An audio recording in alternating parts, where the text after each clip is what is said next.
Mari kita sama-sama membuka firman Tuhan dari kitab 2 Timotius.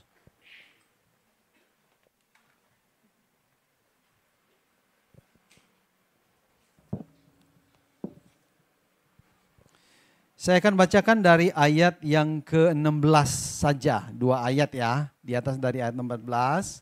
Tapi saya akan bacakan dari ayat 16 dan 17. Lalu kemudian kita ke 2 Petrus pasal 1 ayat 19 sampai 21. Saya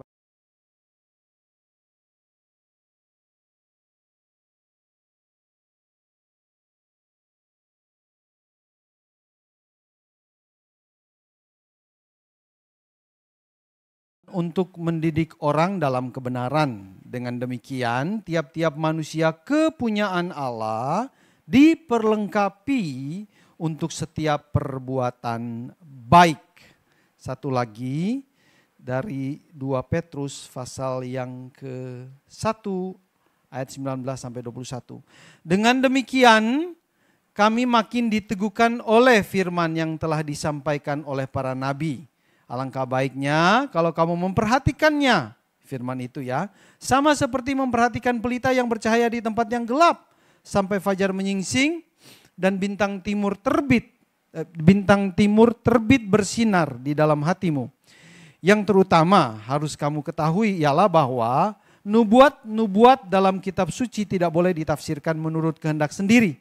Sebab tidak pernah nubuat dihasilkan oleh kehendak manusia, tetapi oleh dorongan Roh Kudus, orang-orang berbicara atas nama Allah. Sampai demikian bacaan firman Tuhan. Saudara-saudari yang terkasih di dalam Tuhan Yesus, konteks dari kedua bacaan kita pada pagi hari ini itu adalah gereja yang menderita sebenarnya. Gereja yang mengalami penganiayaan oleh karena imannya kepada Yesus Kristus. Baik nasihat Paulus kepada Titus, itu gerejanya dalam keadaan menderita. Demikian juga Petrus menulis kepada gereja yang juga pada saat itu menderita, terutama karena juga ada pengajar-pengajar palsu yang mulai mengajarkan ajaran-ajaran yang lain. Nah, dalam keadaan menderita biasanya orang itu ingin mencari selamat. Ya, kecenderungan hatinya ingin selamat, kecenderungan hatinya ingin nyaman. Dan oleh karena itu kecenderungan orang untuk mengkompromi kebenaran yang menyebab dia menderita itu sangat besar. Benar gak? Benar ya? Kalau ada yang kita pegang dan karena hal yang kita pegang itu membuat kita menderita, kita cenderung ingin mengkompromikan supaya kita tidak mengalami penderitaan yang lebih berat lagi. Demikian juga apa yang dialami oleh gereja mula-mula. Dan oleh karena itulah nasihat Paulus ya dan juga Petrus supaya gereja bukannya melepaskan atau mengkompromikan kebenaran itu, tetapi menambahkan keteguhan, menambahkan kedalaman pemahaman akan kebenaran yang Allah sendiri nyatakan kepada gerejanya. Ya, jadi bukannya melepas atau mengkompromikan, tetapi memperdalam. Dan itulah yang menjadi dasar atau konteks dari surat yang kita baca juga pada pagi hari ini. Satu, yaitu inspirasi oleh Roh Kudus. Kenapa kebenaran firman Tuhan harus diperdalam, harus semakin teguh dalam hidup kita di tengah penderitaan oleh karena firman Tuhan itu juga gitu. Mengapa? Kenapa? Karena firman Tuhan itu diinspirasikan oleh Roh Kudus. Nah, apa arti inspirasi? Ya, kita sering mendengarkan kata inspirasi. Misal kita baca sebuah buku yang bagus, ya, entah buku novel lah, entah buku non fiksi lainnya. Saya pernah baca buku Joel Osteen dulu ya, The Best Life Now. Saya nggak tahu ada yang pernah baca nggak? Ya, pada akhirnya saya tahu buku itu nggak terlalu benar sesuai dengan doktrin firman Tuhan. Tapi pada waktu itu saya membaca dan saya sungguh terinspirasi oleh buku itu. Sangat terinspirasi dan itu menjadi salah satu buku yang menginspirasikan saya, mendorong saya untuk sekolah teologi. Pada akhirnya saya tahu buku itu memang bersifat motivasional ya, motivasional sebenarnya ya. Tetapi buku itu inspirasi seperti itu, saya nggak tahu teman-teman pernah mengalami seperti itu, baca buku yang sangat menginspirasi seperti itu. Tetapi bukan itu yang dimaksudkan dengan inspirasi firman Tuhan, bahwa Allah menginspirasi penulisnya untuk menulis firman Tuhan. Bukan seperti itu. Bukan juga seperti Tuhan menginspirasi penulisnya, tetapi karena kelemahan-kelemahan penulisnya sebagai manusia berdosa, lalu mereka menulis dan mengembangkan sesuai dengan konteks mereka masing-masing yang penuh dengan kelemahan. Budaya mereka, bahasa mereka, dan lain sebagainya. Lalu kemudian jadilah firman Tuhan itu. Bukan juga seperti itu, karena kalau kita berpikir demikian inspirasi, maka itu berarti firman Tuhan bisa salah atau memiliki kesalahan. Ya. Bukan juga inspirasi itu berarti bahwa Allah mendikte penulisnya sehingga penulisnya itu seperti robot. Ya, seperti robot dan mendengarkan dan menulis, dan mereka tidak memiliki kebebasan sama sekali untuk menulis firman Tuhan. Jadi 3 ini tidak berarti, tidak memiliki arti inspirasi yang diartikan oleh firman Tuhan seperti yang ditulis oleh Paulus kepada Timotius ya pada pagi hari ini. Allah mengilhamkan ya. Yang dimasukkan di sini adalah satu, kita harus tahu bahwa Allah itu berdaulat. Ya.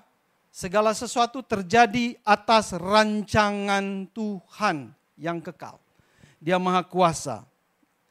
Segala sesuatu terjadi, tidak ada yang terlepas dari rancangannya. Allah mengatur dan membentuk kehidupan penulis Alkitab. Ya, Allah mengatur, menempatkan dia di sana dengan latar belakang demikian, dengan masa kecil yang demikian, itu semua Allah atur. Ya, mengenai penulis dari Alkitab ini. Dia mengendalikan semua kepribadiannya, perkembangan kepribadian. Jadi Allah menunjukkan kedaulatannya atas hidup penulis ini. Ya, pikirannya, pengalamannya, latar belakangnya, kepribadiannya. Supaya kemudian dia bisa menulis firman Tuhan sesuai dengan konteks dia tentu saja dengan bahasa yang ada. Ya. Satu lagi. Ya. Jadi firman Tuhan itu berada di bawah kedaulatan Allah sejak kekekalan. Jadi Allah sudah memilih penulisnya sejak kekekalan, ya, sehingga tidak ada satupun yang terlepas dari dari kontrol Tuhan dalam kehidupan si penulis Alkitab, ya.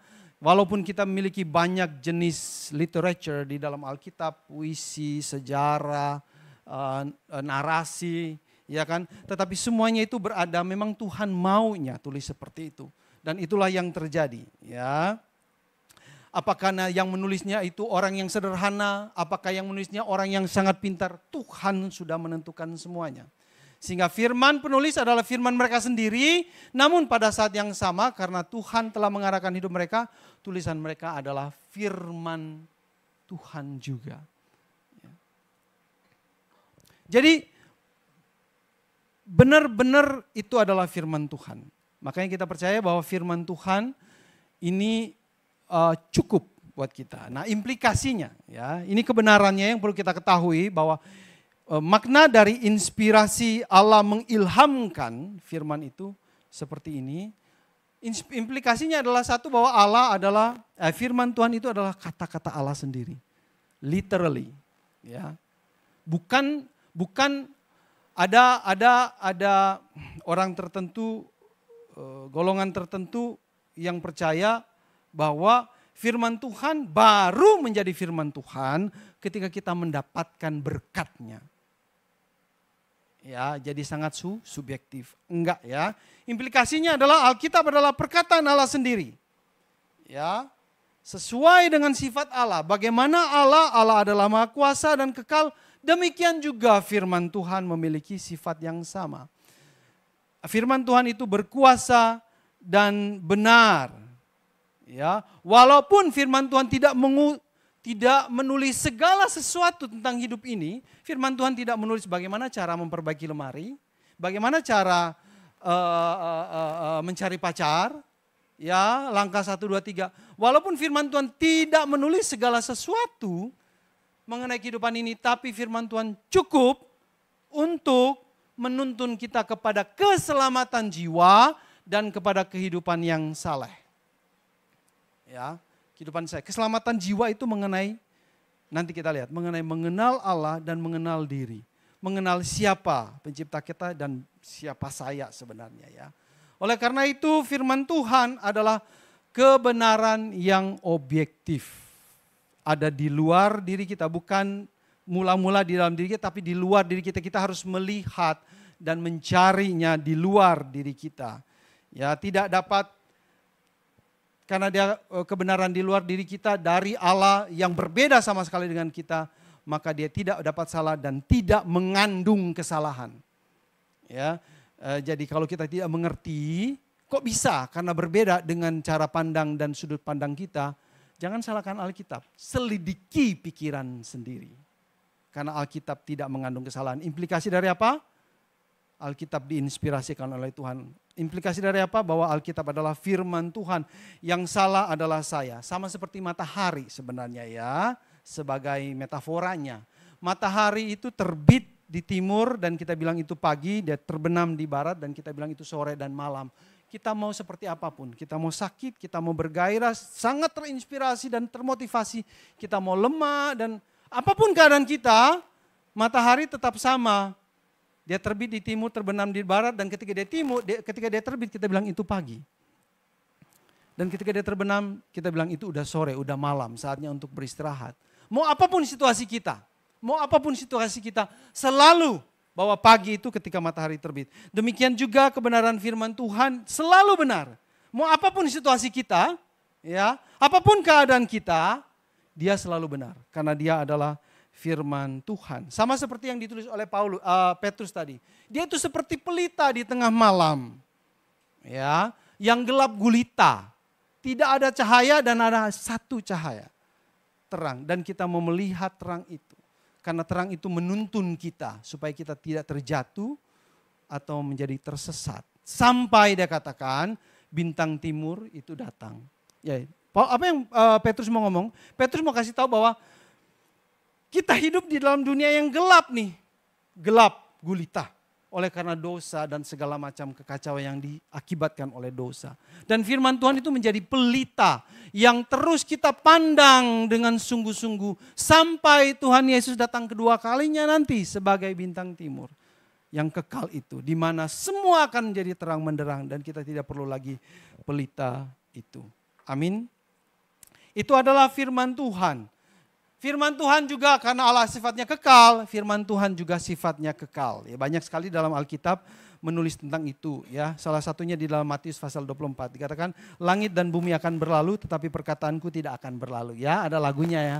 Walaupun bumi berlalu, matahari tak bersinar lagi dan seterusnya. Atau ada di dalam kitab Yesaya ya, walaupun bumi bergoncang, gunung beranjak, tapi firman Tuhan akan tetap. Jadi yang semua yang kita punya ini sementara, tetapi firman Tuhan itu kekal. Oleh karena kekal, dia berotoritas. Oleh karena kekal, dia kuat. Oleh karena kekal, dia durable gitu ya. Oleh karena itu firman Tuhan harus menjadi landasan hidup kita. Layak, tepat dan benar menempatkan firman Tuhan sebagai landasan, fondasi yang kokoh buat kehidupan kita.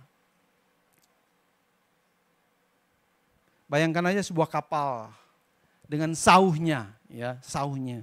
Kalau dia tidak memiliki sauh, di tengah lautan dia akan terombang-ambing, terhanyut mengikuti gelombang itu kemanapun dan pada akhirnya tenggelam.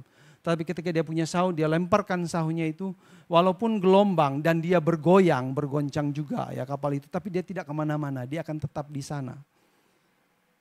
Firm, tetap ada di sana. Kenapa? Karena ada sauhnya. Demikian juga firman Tuhan buat orang percaya. Ya, buat orang percaya.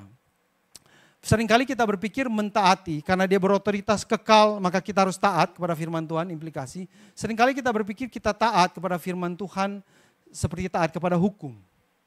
Ya, hukum dalam arti kalau kita tidak mentaatinya kita akan dihukum. Ya. Tetapi sebenarnya konteks orang percaya ketika mengatakan taat kepada firman Tuhan, itu berarti taat kepada apa namanya itu, kasih Allah yang ditawarkan kepada kita. Bukan hukum, tapi kasih Allah. Firman hidup. Ya, kita ingat bahwa ketika Adam dan Hawa memberontak kepada Allah, ya, mereka dilemparkan keluar atau dibuang keluar dari Taman Eden.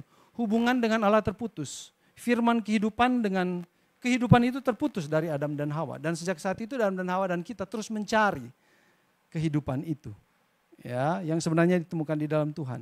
Dan ketika kita sudah didamaikan dengan Allah di dalam Yesus Kristus, firman itu sebenarnya yang kita paling inginkan. The longing of our heart. The things that we desire dan kita cari sepanjang hidup kita, yang oleh karena mata hati kita buta, kita mencarinya di segala tempat yang kita pikir bisa memuaskan hati kita. Tapi ternyata enggak, sebenarnya hanya firman Tuhan. Dan ketika kita sudah mendapatkan firman Tuhan, oleh karena kebobrokan dosaan kita melihat firman Tuhan itu seperti hukum yang harus ditaatin, dan kalau enggak taatin maka kita akan dihukum. Tapi sebenarnya lebih daripada itu, karena firman Tuhan itu adalah hidup. Dan oleh karena itu kita membacanya sebagai firman hidup yang memuaskan, mengenyangkan hati kita. Pandangan ini harus kita miliki. Kalau enggak kita akan ogah membaca firman Tuhan. Karena kita terpaksa membaca firman Tuhan. Nah, satu hal yang terakhir. Di dalam surat Petrus itu menceritakan bahwa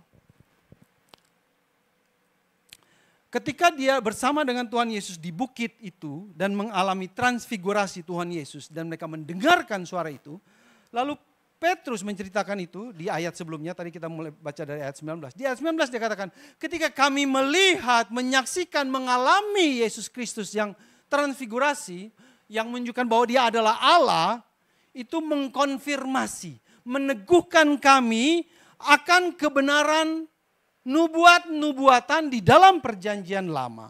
Artinya bahwa pengalaman hidupnya bersama dengan Tuhan Yesus itu meneguhkan dia bahwa benar nih. Perjanjian lama dalam hal itu nubuatan benar-benar adalah firman Tuhan. Benar-benar adalah firman Tuhan. Dan itu berarti apa? Kita yang udah selamat nih ya, sudah mengalami kehidupan di dalam Yesus Kristus. Sudah mengalami hidup Yesus di dalam diri kita. Kita harus memiliki pengalaman yang sama sebenarnya. Meneguhkan kita bahwa benar nih, Alkitab adalah benar-benar firman Tuhan. Jadi keselamatan di dalam Yesus Kristus harus membuka mata hati kita, melihat bahwa ini bukan hanya tulisan biasa, tapi ini adalah firman Tuhan, secara hurufiah firman Tuhan yang harus mengenyangkan kehasrat di dalam hidup kita. Enggak ada yang lain. Dan semakin kita membaca firman Tuhan, maka kita akan semakin berpaut kepada firman Tuhan. Semakin. Jadi keyakinan bahwa Alkitab adalah firman Allah yang kekal dimulai pada saat kita beriman kepada Yesus Kristus. Pengalaman keselamatan ini membuat kita yakin bahwa firman Tuhan, Alkitab adalah firman Tuhan. Oke? Dan ketika kita membacanya, oleh karena keyakinan tadi, kita mengalaminya, dan ketika kita mengalaminya, kita semakin yakin bahwa kitab ini harus saya baca. Jadi itu satu lingkaran kehidupan. Di situ ada lingkaran setan, yang ketika kita mengulangnya, kita akan mati. Tapi ini sebuah lingkaran kehidupan. Ketika kita mengulangnya, kita akan mengalami kehidupan. Sama seperti sebenarnya ketika kita misalnya saya suka mobil, lalu saya lihat mobil, saya baca-baca keuntungannya dan segala macam. Semakin saya membaca dan menelitinya, semakin saya jatuh cinta kepada mobil-mobil yang ada. Benar gak sih? Bapak-bapak. Ya. Ketika kita memikirkan kerugiannya, kekurangannya, kita pasti berhenti untuk terus mencari dan mendalami itu. Demikian juga firman Tuhan. Saya pikir itu kemanusiaan kita ya, yang perlu kita jalani dalam kehidupan kita. Semakin kita memikirkan dan merenungkan sesuatu yang baik dan menguntungkan, menggairahkan kita akan semakin tenggelam di dalamnya. Demikian juga kebenaran firman Tuhan. Nah, itu inspirasi.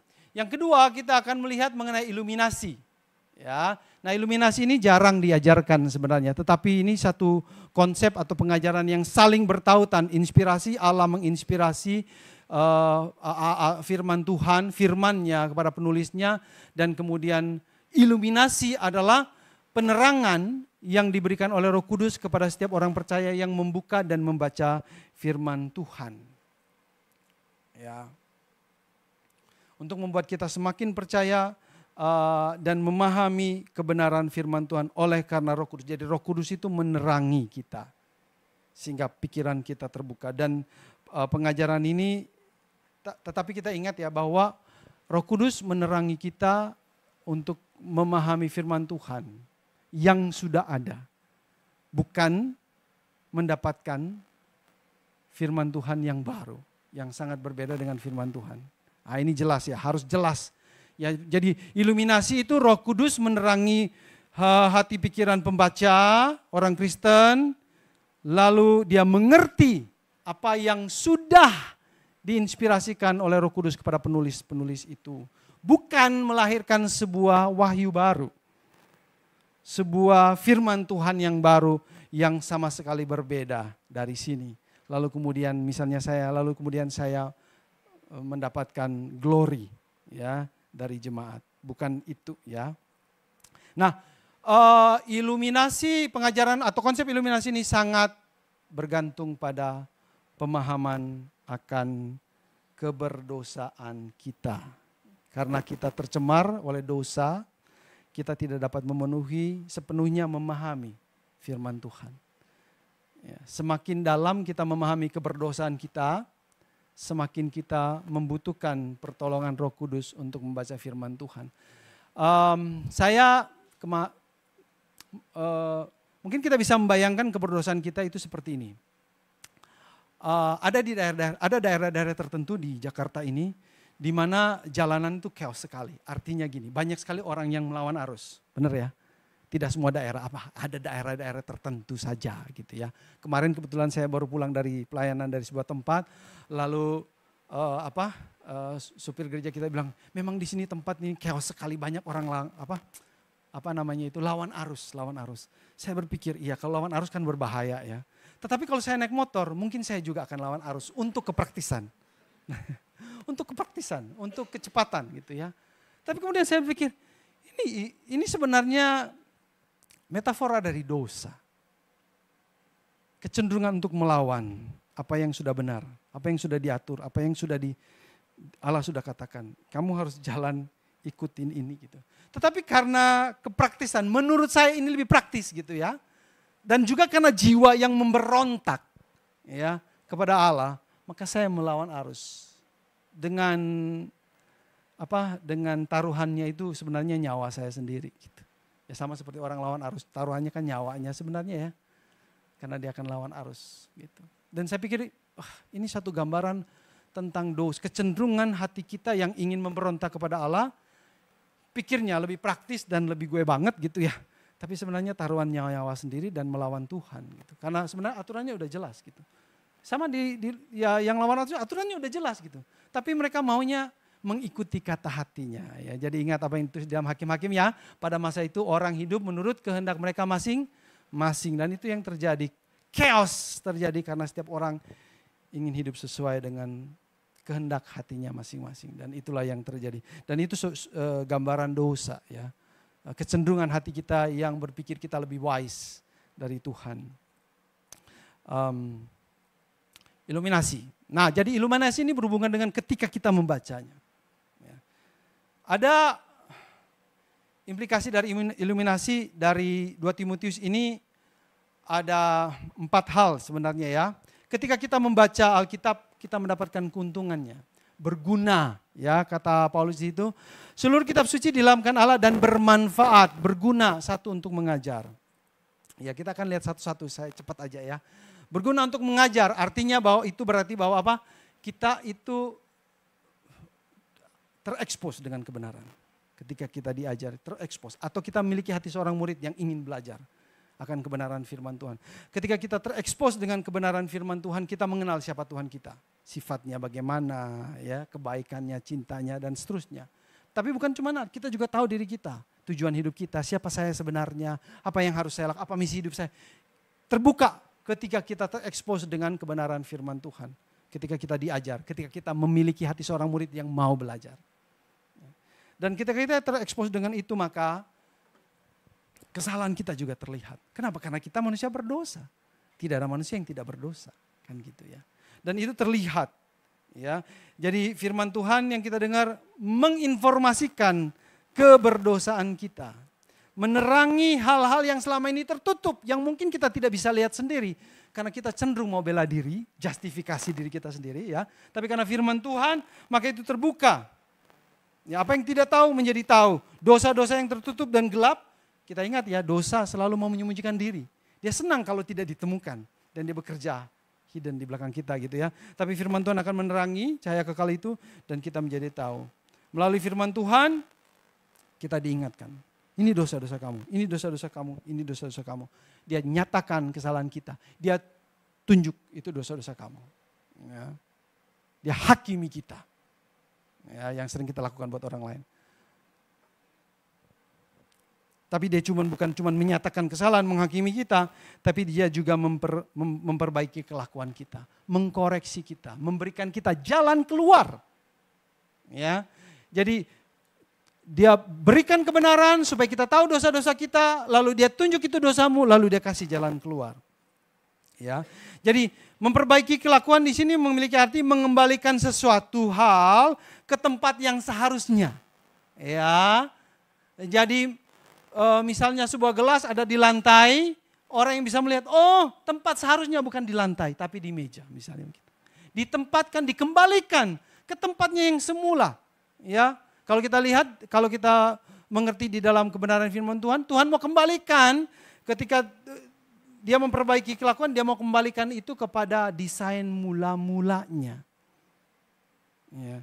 Firman Tuhan mengembalikan itu. Ya, di dalam proses itu, dosa kita terekspos, dosa diungkapkan, ditegur dan dihukum. Tapi dihukumnya kita perlu ingat baik-baik. Karena yang dihukum itu bukan kita. Siapa yang dihukum? Yesus Kristus yang dihukum. Jadi di dalam proses ini ketika tuduhan itu datang, hukum karena dosa-dosa kita, kita ingat apa yang Yesus perbuat di atas kayu salib. Dia sudah menerima hukuman untuk dosa-dosamu dan dosa-dosa saya.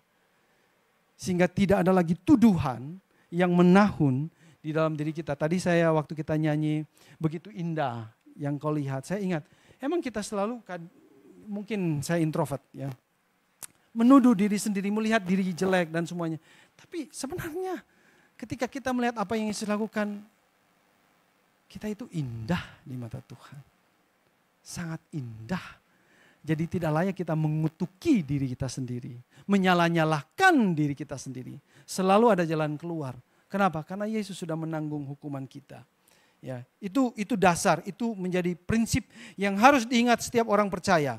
Peran Kristus sangat sentral di dalam koreksi ini. Ya, supaya kita punya kepastian bahwa pengampunannya itu pasti. Dan kita bisa membangun hidup kita yang benar dari sana. Ya, di dalam Titus kalau nggak salah lumayan panjang dia jelaskan ya, jangan lagi ikutin hawa nafsu yang lama. Ingatlah apa yang Yesus sudah lakukan. Kamu berdosa, dia mati buat kamu. Ingat semuanya itu supaya kamu bisa melakukan perbuatan-perbuatan yang baik. Jadi karakter moralitas yang baik dibangun atas dasar apa yang Yesus sudah perbuat, bukan atas dasar kehebatan kita. Tapi ingat apa yang Yesus sudah buat. Ya, silakan baca di dalam Titus, baca sendiri pasal 3 ayat 1 dan seterusnya ya. Dan yang keempat, kemudian kita menjalani kehidupan sebagai seorang murid, melatih hidup di dalam jalan Tuhan. Membangun habit yang baru, kebiasaan yang baru, meninggalkan yang sudah diungkapkan, yang sudah diampuni, yang lama-lama itu kita tinggalkan dan kita mulai menjalani kehidupan seorang murid di dalam Yesus Kristus. Jadi tujuan akhir dari, ya kita katakan formasi lah ya, formasi seorang murid lah. Pembentukan seorang murid ini adalah kita hidup benar dan mulia di dalam Tuhan Yesus sebenarnya. Dan peran Alkitab sentral. Firman Tuhan akan mendidik kita, seorang murid, untuk menjalani hidup yang konsisten dengan nilai-nilai surgawi. Di sini lahirlah lifestyle surgawi sebenarnya. Di sini mulai lahir kemudian gaya hidup yang berbeda. Gaya hidup warga negara kerajaan sorga. Melalui proses ini yang terakhir sampai sini. Jadi inilah proses internalisasi dari kebenaran firman Tuhan sebenarnya. Ketika kita bilang iluminasi, kita diterangkan oleh firman Tuhan. Kira-kira dia akan menjalani proses seperti ini. Firman Tuhan. Sehingga Dengan demikian tiap-tiap manusia kepunyaan Allah diperlengkapi atau fit, cocok, pas untuk melakukan untuk melakukan pekerjaan-pekerjaan yang baik. Kenapa? Karena melewati semuanya ini. Ya. Jadi ketika kita baca firman Tuhan akan ada yang disebut dengan aha moment. Aha moment. Suatu momen di mana mata hati kita itu melihat sebuah kebenaran dan kita terkaget-kaget dan terkagum-kagum, lalu perspektif kita berubah. Lalu paradigma hidup kita itu berubah. Saya punya pengalaman yang sampai sekarang menjadi dasar dari hidup saya atau yang mengubah seluruh paradigma saya. Satu waktu beberapa tahun yang lalu saya membaca bukunya John Piper, Don't Waste Your Life.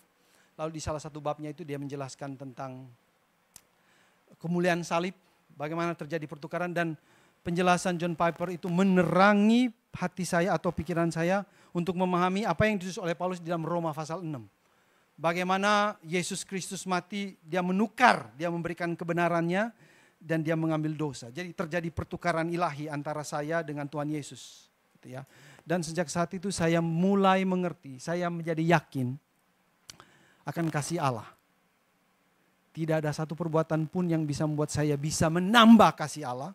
Tidak ada satu perbuatan pun dalam diri saya bisa mengurangi kasih Allah. Kasih Allah tetap sama besarnya, seperti lagu tadi ya, begitu indah kau pikirkan, itu tetap sama. Jadi apapun yang terjadi dalam hidup saya tidak mau curiga lagi Tuhan. Mau kejadian buruk, seburuk apapun, kesalahan saya atau kesalahan siapapun, saya mau melihatnya di dalam perspektif Tuhan mengasihi saya, mengizinkan itu terjadi.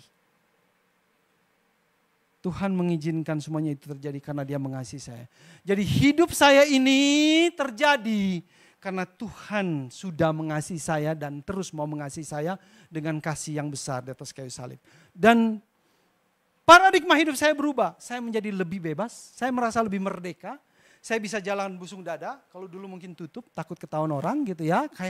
Kayak Adam dan Hawa yang langsung pakai baju, ya nggak mau terbuka dengan orang lain. Tetapi setelah saya memahami itu, saya merasa saya bisa membuka dada saya dan membiarkan orang melihat saya, apa adanya saya. Lebih bebas. Ini suatu pengalaman yang luar biasa, membuka mata hati saya kepada bahwa hidup ini harus fleksibel. Saya tidak bisa menuntut semua kemauan saya dan itu harus terjadi. Karena mungkin ada kehendak Tuhan yang jauh lebih besar daripada yang saya inginkan itu terjadi. Jadi hidup lebih fleksibel. Ketika saya maunya begini tapi nggak bisa terjadi, saya bisa menerimanya. Jadi lebih fleksibel hidupnya, jadi lebih enjoy jadinya. Nah ini satu sebenarnya contoh iluminasi sebenarnya. Ketika kita membaca firman Tuhan dan itu menerangi kita memahami dan paradigma hidupmu berubah. Harus berubah paradigma itu. Kenapa? Karena asal mula kita itu berdosa. Pikiran kita itu terkontaminasi dengan dosa. Dan firman Tuhan harus mengubahnya demikian. Dan kita harus membaca. Roh Kudus pasti mendorong kita untuk membaca. Harus membaca. Ya. Satu ilustrasi lagi, ada berapa lagi sebenarnya? Saya bayangkan begini. Ketika kita dekat dengan seseorang, ya, dekat banget. Lalu kita dengar berita tentang orang itu, mengalami satu kejadian yang heboh gitu ya. Kita pasti tanya langsung ke dia untuk memastikan tentang berita itu, benar nggak? Karena kedekatan kita nggak mau tanya orang lain lagi. Ya misalnya artis terkenal lah, siapa ya artis terkenal ya? Ya siapalah gitu ya, Ari Wibowo lah misalnya. Kita dekat dengan dia misalnya ya. Bukan zamannya kalian, kali Ari Wibowo ya. Zamannya saya. Anyways, itu yang ada dalam pikiran saya. Sesuatu heboh terjadi dengan dia. Ya, kita nggak akan tanya orang lain, kita akan tanya dia, bukan? Ya, atau Presiden Jokowi misalnya, ya mengalami sesuatu atau apa yang terjadi dengan apa itu namanya IKN misalnya ya.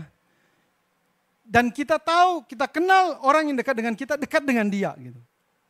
Kita nggak akan tanya orang lain, kita tanya orang yang dekat dengan dia untuk mendapatkan informasi yang valid. Benar nggak?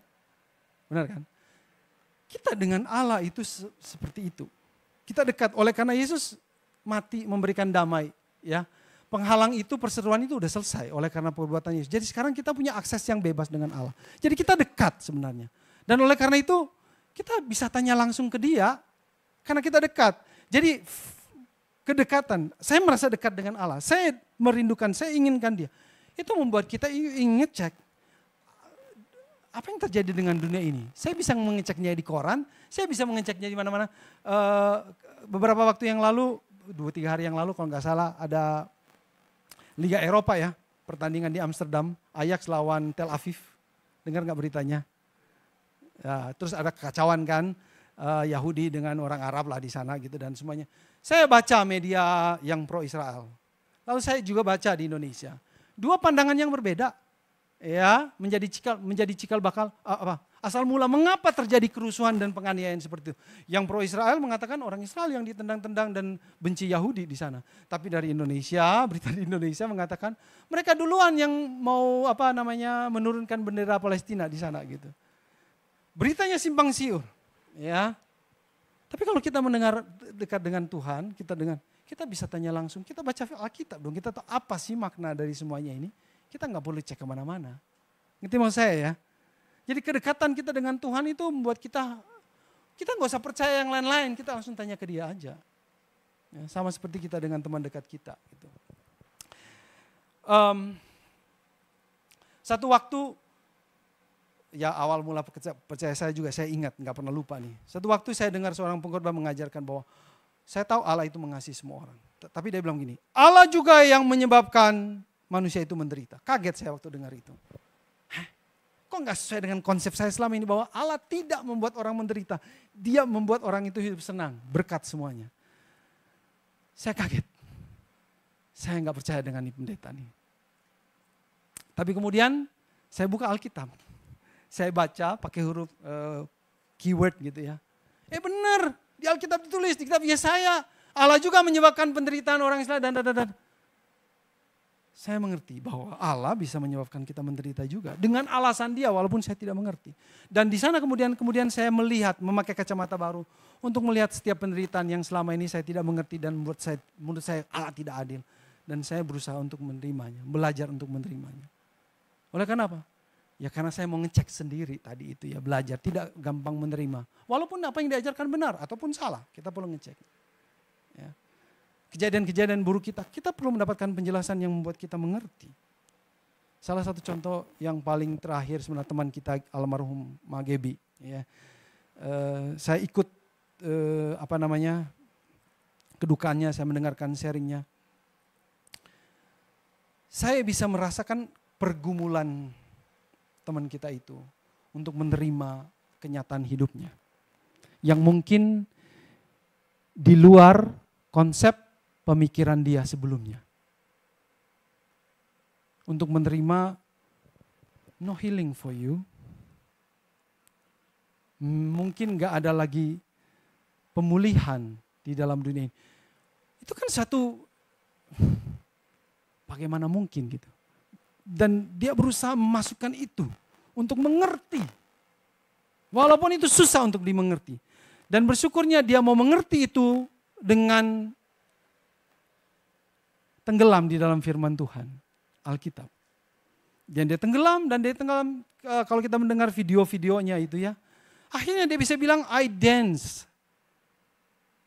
with Jesus gitu. Dan dia gambarkan itu, walaupun dance-nya itu di pinggir jurang, ya kan.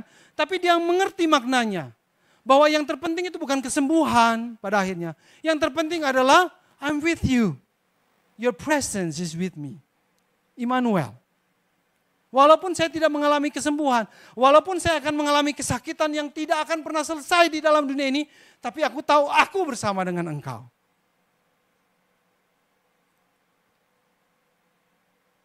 Dan itu membuat dia comfort. Membuat dia bisa menerima keadaannya. Membuat dia merasa nyaman. Kenapa? Tuhan bersama saya. Aku menari dengan dia, aku pegangan tangan dengan dia. Sebenarnya itu yang dijanjikan oleh Tuhan sebenarnya ketika kita membaca firman Tuhan. My presence will go with you. Ketika kita membaca firman Tuhan, tidak selamanya kita akan mendapatkan berkat dari firman Tuhan. Hari ini saya baca, suntuk banget ya. Hari ini saya baca kok nggak dapat apa-apa. Tapi janjinya tidak berubah. Aku akan menyertai engkau. Dan jelas, Alkitab ini secara literal menunjukkan bahwa Allah tidak pernah meninggalkan kita. Dia ada di rumah kita, dia ada di gadget kita sekarang. Tinggal kita mau baca atau enggak sebenarnya. Ya kan? Walaupun kita tidak mendapatkan apa-apa di dalam hidup ini, pastikan bahwa Tuhan bersama dengan kita. Amin. Alkitab mau memastikan bahwa dia bersama dengan kita. Kita harus pastikan bahwa kita bergantung padanya. Kita harus pastikan dialah the desire of all nations. Dialah kerinduan hati semua bangsa. You and saya dan kamu semua. Dialah kerinduan hati kita. Ya. Oh, Mazmur mengatakan, rasakan dan lihatlah betapa baiknya Tuhan. Oh, taste and see that the Lord is good. And trust Him. Lihatlah, ambillah dan bacalah dan lihatlah dan rasakan betapa baiknya Tuhan kita. Mari kita tundukkan kepala kita berdoa.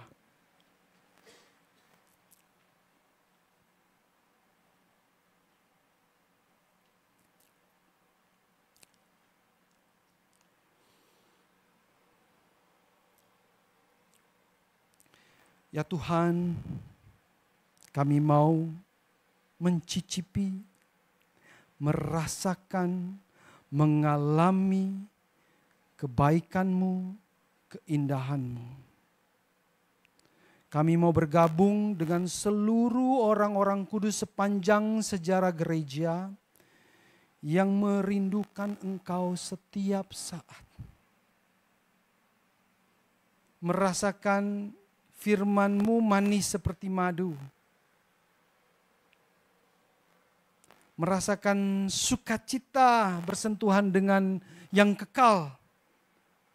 Melampaui sukacita karena keindahan kenikmatan dunia ini. Kami mau menaikkan ambisi kami. Menerima berkat Engkau. Bukan dari berkat-berkat-Mu, tapi Engkau sendiri Tuhan. Engkau sendirilah dambaan hati kami. Dan Engkau sudah menghapus semua penghalang yang menjauhkan kami dari Engkau, yaitu dosa-dosa kami dengan memberikan Yesus Kristus mati buat dosa-dosa kami. Dan sekarang kami freely bisa mendekat kepadamu. Beri kekuatan, beri kepedulian yang cukup untuk selalu datang kepadamu. Membaca firman-Mu dengan sengaja memberikan waktu dan tenaga untuk membaca. Memilih dari semua pilihan yang baik dan enak. Memilih firman Tuhan yang terbaik. Tolonglah kami Tuhan. Ajarkan kami untuk merasakan ketegangan di dalam desire, di dalam hasrat kami. Hasrat kepentingan diri, hasrat menurut pikiran kami sendiri dengan apa yang Engkau sendiri hasrat-Mu ya Tuhan. Biarkan kami mengalami tarik-menarik itu ya Tuhan. Agar kami bisa memilih. Kami mau setia pada siapa. Ajar kami, pimpin kami, dorong kami. Kuatkan kami. Di dalam nama Tuhan kami Yesus Kristus, kami sudah berdoa, kami sudah bersyukur. Amin.